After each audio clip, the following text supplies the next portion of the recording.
Well, the summer movie season is quickly approaching with Deadpool 2 and Solo, a Star Wars story, coming out in the next couple of weeks. So it's got us thinking about the future, what's coming up with the summer movie season, and some summer movies of the past. Summer movie time is just an ideal time for people who love movies. Not necessarily films of stuff, but just great movies to enjoy. As the late Gene Siskel say, as you enjoy eating popcorn in the dark, just stuff to go over there too. That's right. One of the more guiltier pleasures coming up for me this August is The Meg with Jason Statham, and it's about one of the biggest sharks out there, a dinosaur shark. It looks bad, it looks good. I hope it's a little bit of both, but it just doesn't compare to the ultimate one, which of course is Jaws. And Jaws is the king daddy of films. It is the one that defined the blockbuster, and if you ever get a chance to see it outside a TV screen with commercials and some sort of forum, do it, because it still has that same exact experience of a great motion picture. Even, you know, it was made way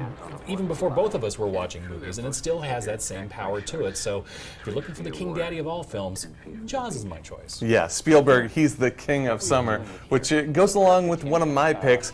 Jurassic World 2 comes out this year, but really all you need is Steven Spielberg's original Jurassic Park. Now, this is one that I didn't get to experience in the theater because it came out when I was about 9 years old. My parents wouldn't allow me to see PG-13 movies, so I got to see it on Fox when it aired the following year. But I mean, talk about a blockbuster that just holds up, where I don't think any of the Jurassic Park sequels hold up that well. This one still is a prime example of a 5-star blockbuster film. We're actually going to be showing that June 19th at the East Hills Library as part of our series right before the opening of the latest Jurassic World. So get a chance to see it in theaters if you haven't already. And the summer movie season is not a season without sequels, and we will be getting a lot of those this year. One of the earliest being next week with Deadpool 2. And people like the original Deadpool because of its self-aware style, breaking the fourth wall, and which makes me think of one of my favorite summer movie experiences, which was 2008's Tropic Thunder. Now that movie, it began with some fake trailers that started right after the real trailers ended without any type of announcement. I had just moved to St. Joe when I saw this, and I remember the crowd, it was a jam-packed crowd. Everyone was really confused as to what was going on. What is a booty sweat candy bar? Who are the fatties? And then it sort of washed over them in waves that, oh, these are parodies and this is hilarious. And it was. And the movie was good too, but that will always stick out in my mind. I think it always deserved a sequel, you know? Yes. Sequelitis is such a great thing in summertime. And the sequel I'm kind of looking forward to is Ocean's 8. I know there's kind of it's a female version of that. I love the Ocean's trilogy, all three of them. I think it's one of the more underrated sequels to come out of the millennium. And this one is simply a new addition to it. So yeah, I'm kind of taking it. Well, it's a movie. It can't be too bad. It's a heist movie. You know, we'll see what it's like.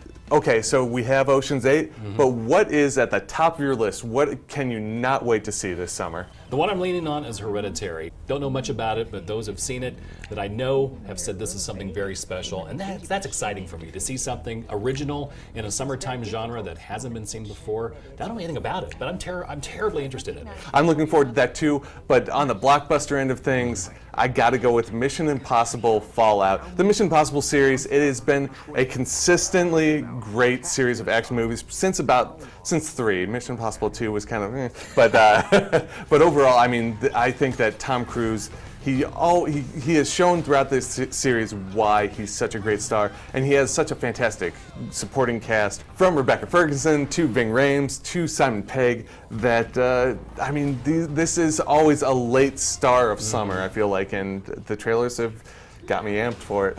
Now, going to the movies, it's expensive, but they can see some summer movies for free at the East Hills Library Theater. Friends Front Row Film Series, Tuesdays at 6:30 p.m. For the summertime, we're kind of lightening our load a little bit. We've got crazy comedies like The Jerk from 1978 going to be playing out there.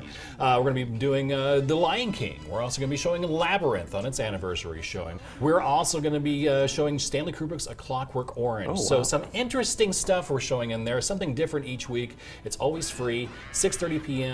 at the East Hills Library. Free popcorn while supplies last too. Check your ratings, because not every film's for everybody. That's right. If you want to see what's playing in St. Joseph and around the area, check out St. Joe Live in Friday's edition of the St. Joseph News Press, or go online to stjoelive.com, and you can join me next week as Justin Peacock and I review Deadpool 2. Until then, we'll be live at the movies. See you later. See you then.